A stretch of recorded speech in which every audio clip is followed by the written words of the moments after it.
A little bit from last week. We started off with the kind of our anchor verse, and Jeff, could you read that for us? Start children off on the way they should go, even when they're old, they will not turn from it. Okay, so the challenge for us in parenting is to start at the end of the verse, which means begin with the end in mind. So when they're old, we said picture your child 20 years from today. And the question is, what qualities would you like them to have?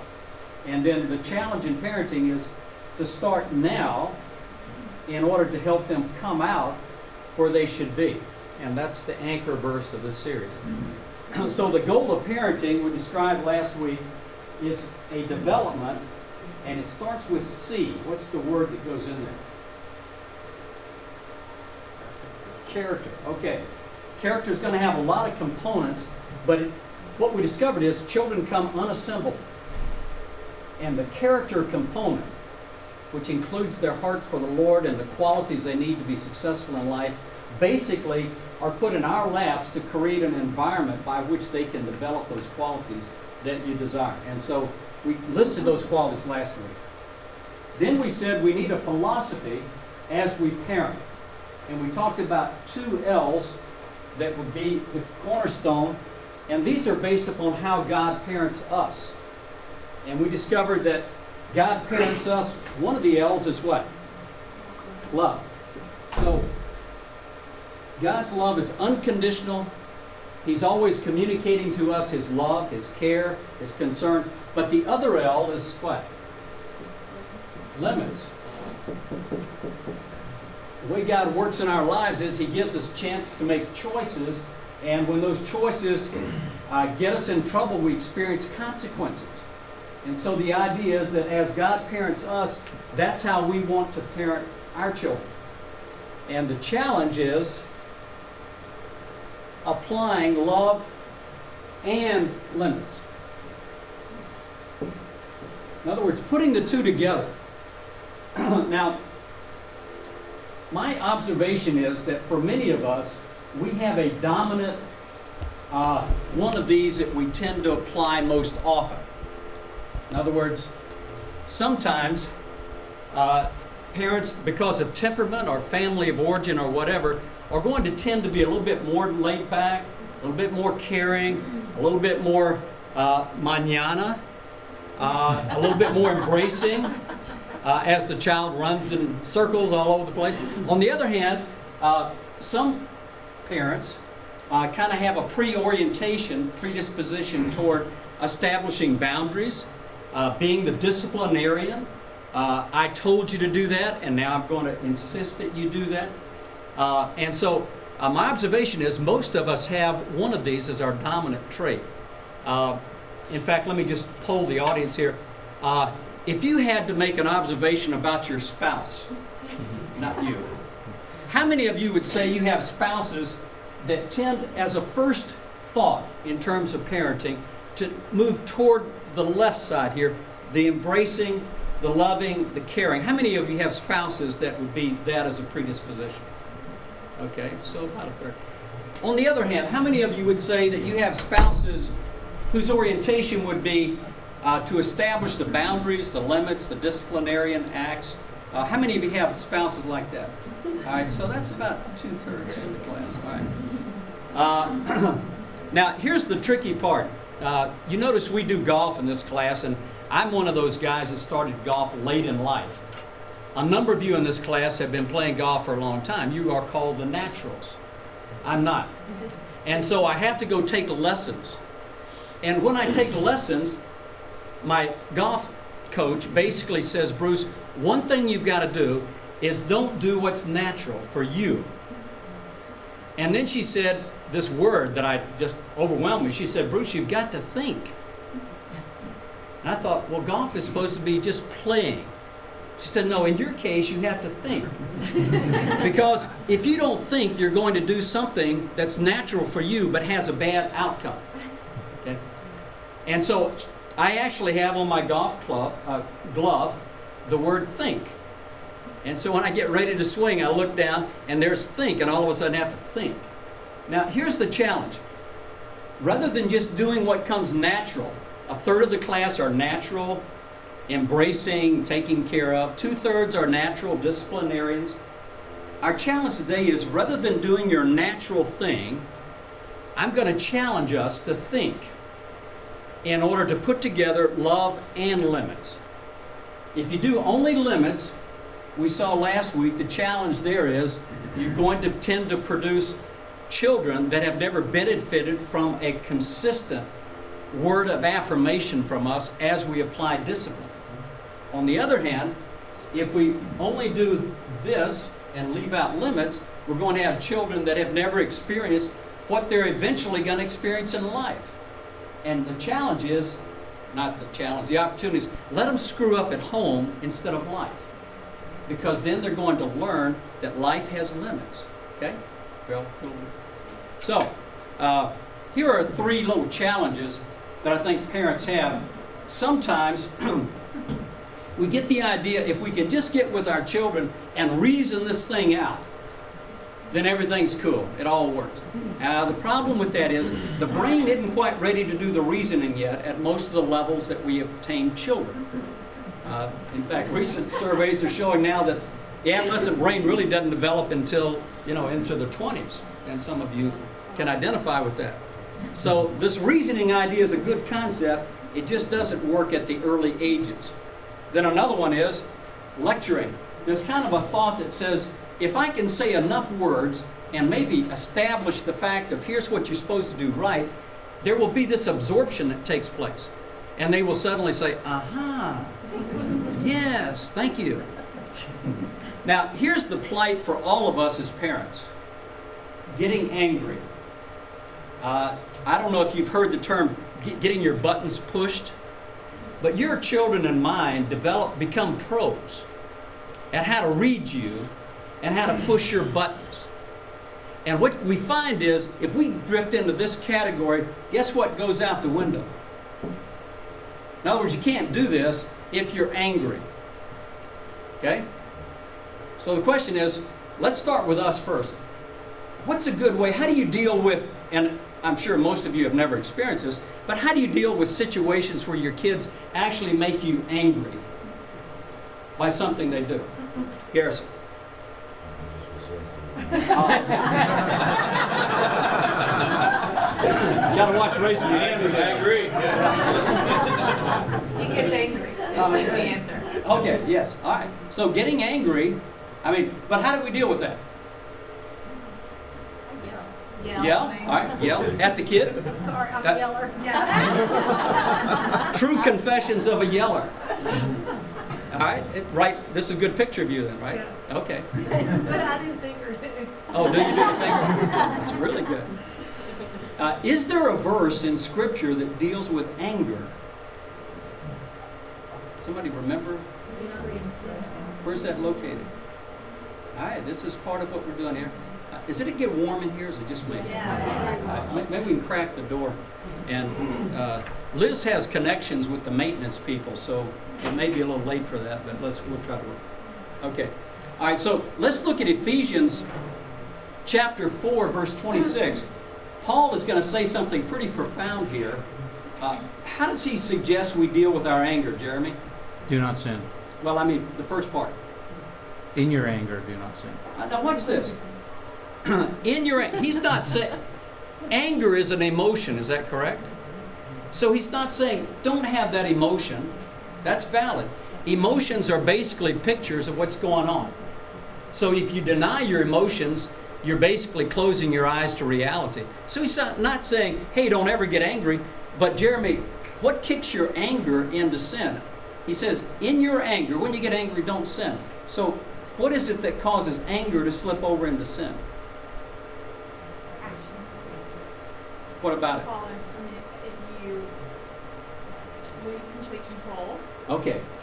Remember, sin is spelled this way? The big I. So it is when you find yourself, your ego, right here, taking control and reacting back. So the tricky part for parents is you're going to experience anger, but don't let that anger cause an immediate reaction. Is that right? Is that right? All right. Now, what I want to do is I want to put together 5 C's that, to me, is kind of a practical roadmap of how to do love and limits. In other words, if you can get these down, it's going to give you a roadmap of how to integrate love and limits and how also not to get controlled, that's a key word, by the anger that sometimes you experience in those situations. All right, they're all starting with C, so you can remember them. And you can actually write them on your hands when you leave. And that way, wherever you are with your children, you can just look at them and just follow it. So let's look at the 5 C's. All right, the first C, and let's see, Mary Catherine, would you read that? Connect, send empathetic message. Now, if we don't get this out front, guess what dominates? Everybody with me? I mean, where we all live is we're going to tend to gravitate toward this anyhow. We saw in our class 2/3 of that way. So that means you got to start to get this out there. Now, when you're married, we did this last year, and I know everybody remembers it. If you had to send an empathetic message, guys, to your wife, what kind of words would you use to basically, and what does empathy mean, by the way? What's that word mean? Donna said something under her breath that she shouldn't have. Most men don't know what empathy is. Okay, that's why we're doing this remedial session right now. What does the word empathy mean? Understand. Understand. All right. Now, here's the idea. You need to verbalize an affirmation of your understanding what's going on with the kid. Do you agree with that? Yeah, because you're not going to get, thank you, Mom, for doing this. You Right. need it from your husband. I told my husband that 48 hours ago. She's got it. All right. Now, with husbands and wives, let's just hang with that for a second. Husbands, if you had to send an empathetic message, which is kind of a packaged, I love you, what is a good way to do that? Florist. I'm sorry? Florist. I can see remedial class here needed. I understand why you feel that. Well, wait. I always get the answer from the ladies, so go ahead, ladies. I can understand why you feel that way. Everybody hear that? I can understand how you feel that. Now, the reason guys have a hard time sending that message is we want to fix it first. And what the wives are looking for first is, I understand why you're feeling that way. Validate. Look at Rick. Look at him go.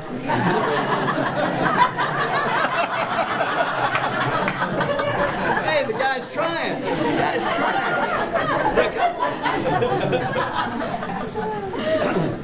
You get a point in class, but None from her, though. That's right. And by the way, what do guys need back as an affirmation? Thank you. What is it? You're right. What is it we're looking for? You're right. We need an attaboy. Guys will just fall over backwards if the wives will look at them and say, you know, I really appreciate how hard you're trying, how hard you're working. You know, that attaboy is just all we need. We're like the dog painting on the floor. Just give me an attaboy bone. I'm cool then. Okay, so what do the ladies need? Understanding. I understand how you're feeling. What do guys need? Attaboys. Just drop an attaboy bone occasionally. We just cool on that. We're just gnawing that bone all day. We're good. Now, with children, let's come back to children. The idea is that we've got to send a message at the beginning that's empathetic about the kid. Why is that? Yeah. Right. And if they feel they're understood, what are they feeling from us? Love and acceptance. Do we accept what they're doing as they're rolling on the floor, throwing everything all? No. But we're sending an initial message of love and acceptance. Does God do that for us? Yes. Does He necessarily embrace what we do? No. So that's the example. So first we want to send an empathetic message. We want to connect. So here's the idea. I understand how you feel. I know, honey, it's hard. I hate it too when I don't get to do what I want. Short. You like that? Attaboy. I'm good now. I'm ready to roll. All right. Everybody got that? So we have, now, if you are angry, can you connect? So what should you do? Cool off. You've got to cool off. This is one of those action points where you don't want to go into a swing badly in golf, and the same thing here. So if you find yourself being overly controlled, then just cool it. You don't have to deal with it right then. But the only way you can, and by the way, if you try to do this and you're still hacked off, what might come out? Sarcasm. You gotta let go of your ego. Yes, and can kids detect that? Yes, doesn't do any good to shoot a sarcastic connection. So, just in reality, cool down, but send that message, short, simple, I understand, okay. Number 2, correct. They need to understand what the boundaries are. Here the idea is a very short statement about what is allowed and not allowed. One sentence. We don't allow screaming in our house. That's the boundary. You're establishing, reestablishing the limit, okay? You send an empathetic message. All right. Number 3, and this is the creative side. You want to try to provide for the child choices. Why is that? So they learn how to make those choices. What's 20 years from now, what do you want your child to be able to do? Make good choices. At what point do you think psychologists, of which I'm not, would suggest that children basically have developed the capacity to make their choices without direct parental input? What age? But generally speaking, 40, 50? All right, now I'm going to give you a challenge here. 12. 12. Everybody cool on that? So if we're trying at age 12 to have the capacity for your child to make good decisions, then when do we have to start? Now. So you're really going to have to work on providing choices. Also, when you throw a choice out, it takes you away from control fighting. It forces them to do what? Think. It's cool to watch a little kid be ready to fight you for control, and all of a sudden they realize, I got to think. Which choice do I want to go? So we're going to start with connection. We're going to give a correct kind of statement, and then we're going to go to choices. Now here's the opposite. This happens all the time with our granddaughter, or used to. We'd get into this, and when she stayed with us, I would say, Donna would say, okay, I'm kind of over here on this side. So I would say, we're getting ready to go, put your shoes on now. And guess what she would say? No. Now we're into the fight side. So I just did a little pivot. And read that one, Tony. Would you rather put your shoes on now or in the car? And she's got to think. And most often she says, in the car. What if she says, no? What do you say?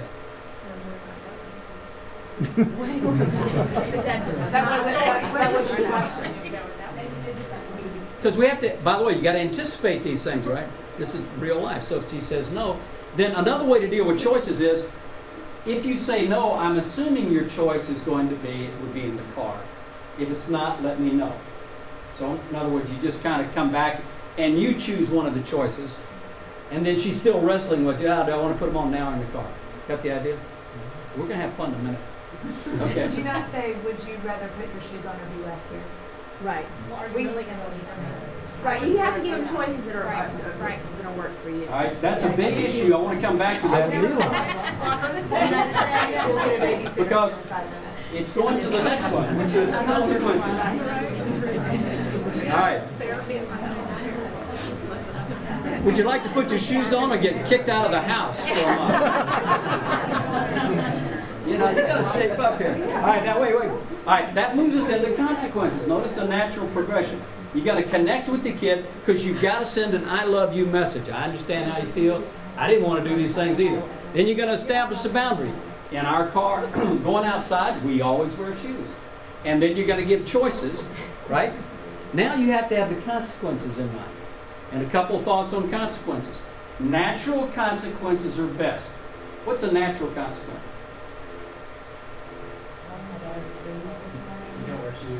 Yeah. It's something they would experience in life through their choice. Okay? It has to be acceptable. We're not talking about going out and playing in traffic, but the idea is, last week we talked about the challenge of the hovering parent. Remember that, the helicopter parent? Always flying around in a helicopter trying to see if there's any angst with their kid and then swooping down to take any consequences away from their choices. This is the opposite.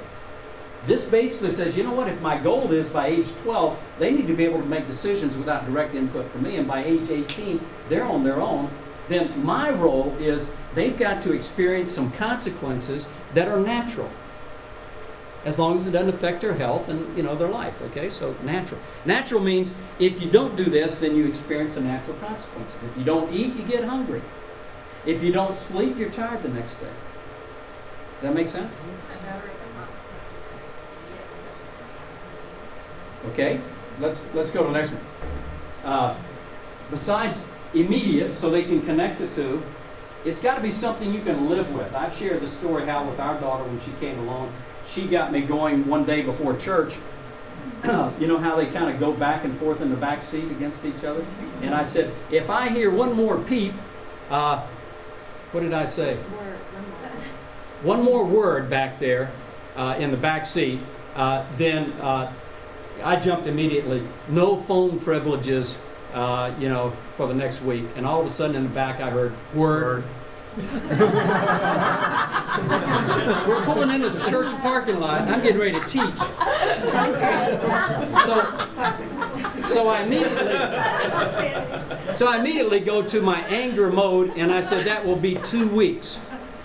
Guess what I heard in the back seat? Word. I said now we're to 3 weeks. Word.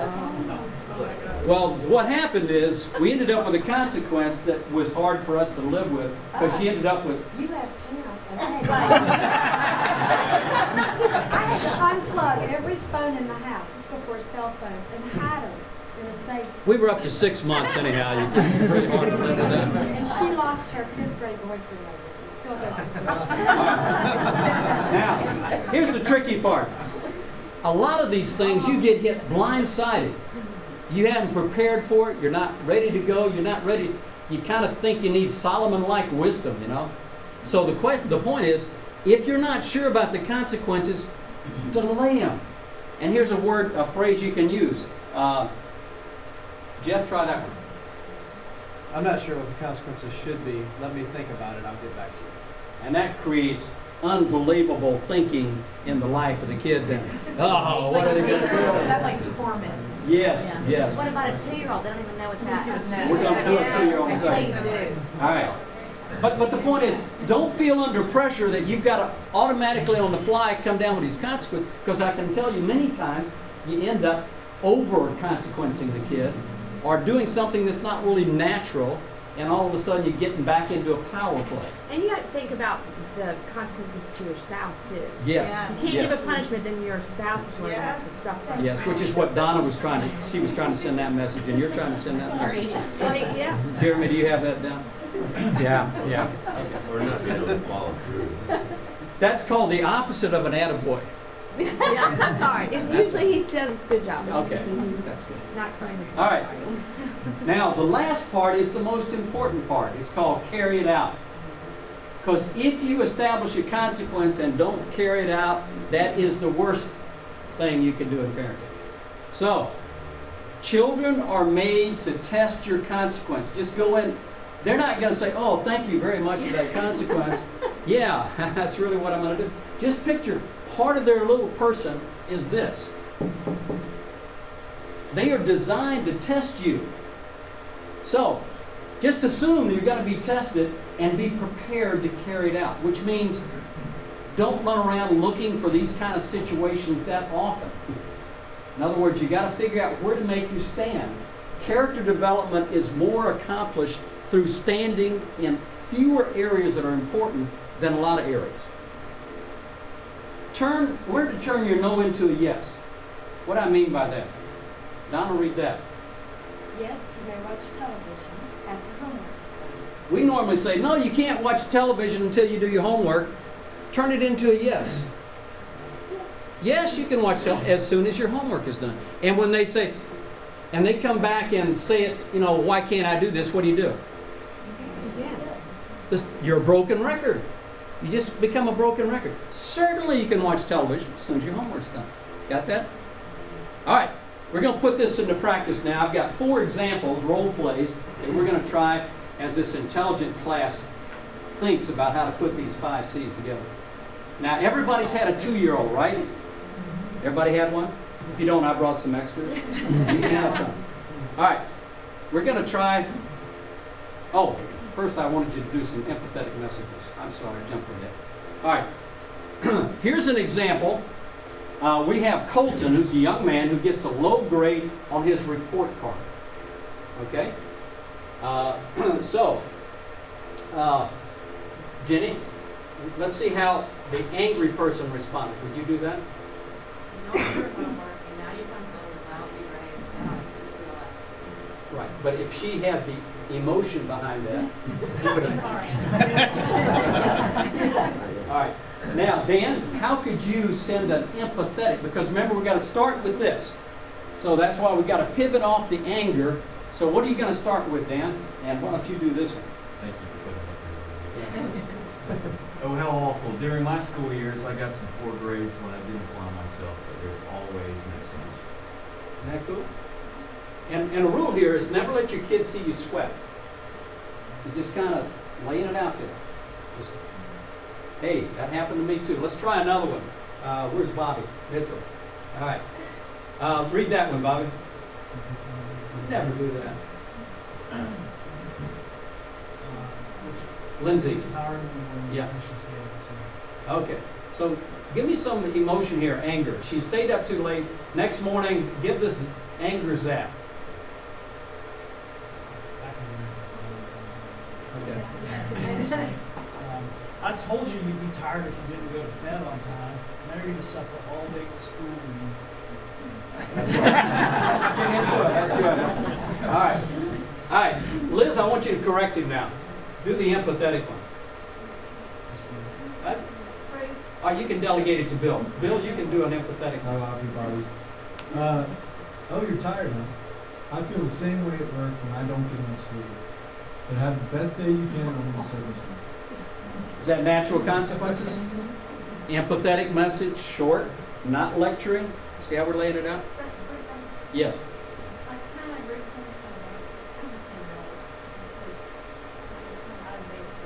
Okay. I think as parents, we still make decisions for our children. They don't have to do this, you know what I'm saying? I think we still have to make decisions no matter what. Okay. Well, but let's couple that with what the goal is in parenting. Who do we eventually want to make the decision without us being there? There will be a point when you're not there, right? But there are times I say it is what it is. There is no choice. Understand. But anytime you can turn it to a choice, is that good or bad? That's good, because then you're not only dealing with the situation, you're doing character development. In other words, it's a combo. So anytime you can, plus it keeps you out of the control fight. If you give them a choice, I can tell you they've got to think. And we're If going to they work feel on it. controlled as a child, that will continue on as an adult. All right, everybody hear that? If they feel controlled as a child, and by the way, a cool thing is, let the kid win sometimes. If you provide some choices, what do they feel like? They're in charge. Ah, is that good or They can bad? make, no, they have to have some choice, they have some You don't say, have to now they're in choose. You charge. don't have to provide choices that are one bad for you and Right. one good for you. You can provide two that are good for you. Right. Yes, Yeah. yes. It's creative, but it's a way how you do this so that you have to keep thinking, what's the goal here? Is the goal compliance? No. The goal is, at age 20, what is this kid going to look like? Yes. The other thing they need to focus on is they really don't, it's not going to allow them to make quick decisions. We're going to give them smaller choices and start practicing. Good segue. Let's go to a 2-year-old. All right, 2-year-old dinner disaster. Marshall, you're up on this one. Read that. Where's the guy across the front of that? A little bit of drawing on the top of the bush. Thanks for letting me try to find out that. I carry them. Top it off with the screen with top. That ignores Lucas is obviously good and interrupts. Lucas, sit up and eat your food, or I'm going to spank you. Okay. This is called the, let's ignore it and then let's zap them when we get angry enough, right? It's the old exhort now. All right. Now, this never happens to anybody here. I know that. Your 2-year-old comes to the table and they just eat properly and don't throw anything around. Is a 2-year-old, by the way, is it early enough to work with a 2-year-old in character development? Yeah. It's not early. I mean, it is early. No, I mean, you can. Yes, okay, we can. The only age that's exempted from this is our visitor in the back. I can tell you, Glenn Thomason taught me the most terrific way at age 2 to do this. Might be giving you, but he doesn't have out there. All right? Can you tell it? Sure. Okay, well, she'd say we've spoken with this all the time in here. And she would just say, oh, gosh, I guess it must be time for bed. Right. You say, oh, you're so tired. Oh, you're not eating your supper. It must be time for All right. bed. And then she will go, no. All right. No, no. Now, what's cool about that is, did you notice there wasn't any anger, right? And did you know how she wasn't being pulled in? And you were implying a choice, right? So let's see if we can take our 5 C's and apply this and see how we come out, okay? Because what we want to work on is a natural concept consequence. Right. So let's start with what's the first C? Connect. Connect. Who would like to do a connect statement with our little Lucas? Somebody give me a Lucas connect statement. Yes, ma'am. I think throwing feet can be fun. All right. All right. I mean, Yeah, that's one. With the connect statement, you're trying to get into what the kid is thinking and feeling that you can understand. So you're saying, hey, I understand that. That might be fun. Any other connect statement? Yeah. Like, I see that you're not interested in eating your dinner right now, so I'm going to set a timer, and you've got 10 minutes, and if you haven't finished it, then you're not going. Okay, so getting into consequences. Let me stay up here just for a second. In terms of sending, remember we talked about love and limits. So the first thing we're doing is sending an I understand love statement to the kid that's causing havoc, which is hard. Only hear 2 words, All right. 2 word statements. All right. Like to say like, you talk or like, baby don't talk.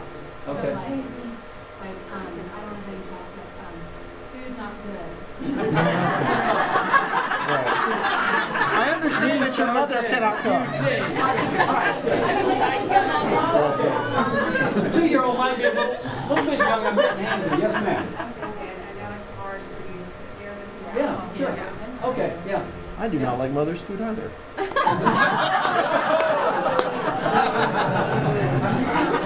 Shannon's not here.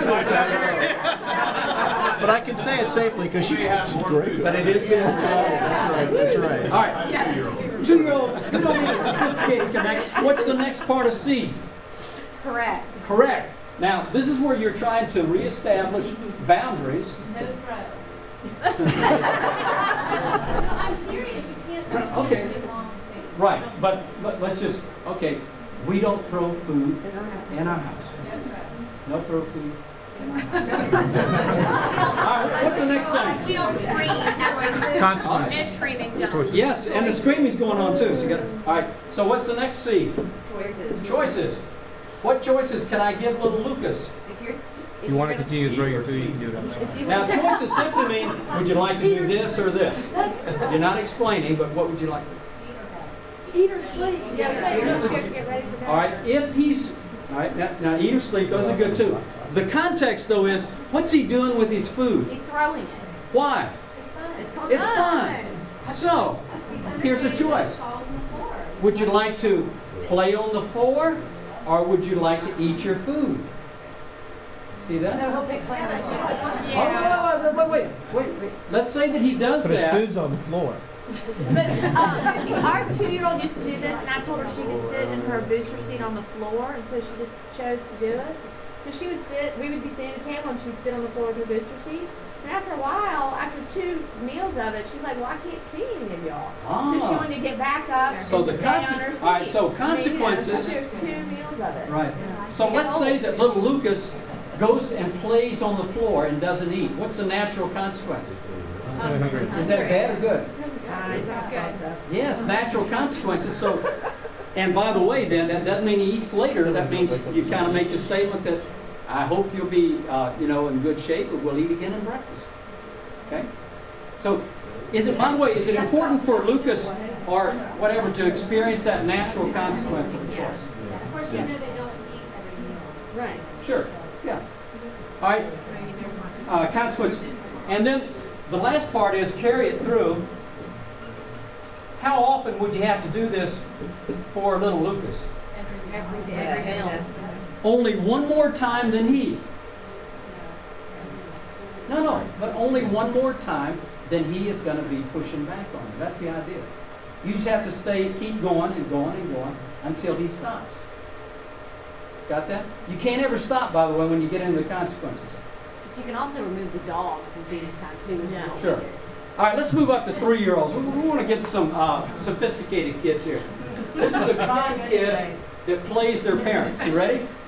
And nobody's ever seen this happen before. So, Donna, we're going to let you do this one. A mother and father stand outside a restaurant in the rain, asking their 3-year-old Chloe to get in the car so the family can go home. Chloe refuses. All right, just picture this now. All right, keep going. Her parents spend the next 15 minutes begging and pleading with her to do it on her own. At one point, the father gets down on his knees in the pedals, trying to reason her into the car. Okay, this actually happened. We got it on camera. Keep going. She finally complies, but only after parents agree to buy her a soda on the way home. Question. What will they be facing when she reaches 16? BMW. What are they teaching her to do? Drinking and Yeah, this is a con kid. She's playing the parents. All right, so let's try it out. She's in charge. How do we connect here? First of all, are we angry? Yes. You're angry. Yes, We're wet. We have the emotion, We got the absolutely. emotion, right? If you've been in a puddle on your knees, are you angry? Yes. But when does it ever get to that point? Right. Yeah, Why are you not sitting in the car? She weighs 35 pounds. She's 3. All right, let her, 3-year-old, wait, all right, cool, all right, But they're 80, you can still get them in. all right. Can't we just skip 1 through 5 and put the child in the car? Yeah. Put the child in the car, then you can have 1 through 5. All right, what's the goal of what we're doing? Is it compliance or what? Submission. Character development. What are we trying to get the kid to do? We're trying to get the kid to do what? Learn. Character. Can you control the kid? Our daughter, I hope nobody will go back and tell her this. She reached a point in her life when she refused to go to Sunday school. And here I was walking down the hall of this church with her under my arm, screaming and hollering. Now, that works fine when they're this old, but picture 16. You can still do it. You're strong. I'd check him out. All right. The point is, we want to use this opportunity, even when they're young, for them to experience choices and consequences, even though we can't overpower them now. Right? Yes? Isn't respected a great part of character? Yeah. Yes. So, Choosing to if I comply. am the boss, you're gonna have a boss your whole life. You need to learn somehow to do a change choice. Right. You're jumping to the control issue, right? But what is our goal with this kid? We want them to internalize the good choice, not because I said so, but because it's the right thing to do. If we start with them young, we're going to get them on that path. If we don't, we'll have a very difficult class when all your kids are teenagers. Because you suddenly discover control is an illusion, and then you're back into, gee, I wonder how we get them on track. So the idea is we're starting with them young. You can do that, but we want to take a different route because we want to get them making decisions. Yes? Oh, I was going to say, sometimes I don't do this a lot, but sometimes the connect helps calm them down Oh, okay. to then get to the other. All right, do a quick connect here, and I'm sorry for the time. But we Oh got- gosh, I'm not good at these. She teaches pretty good. I do. Yeah. Hang out around.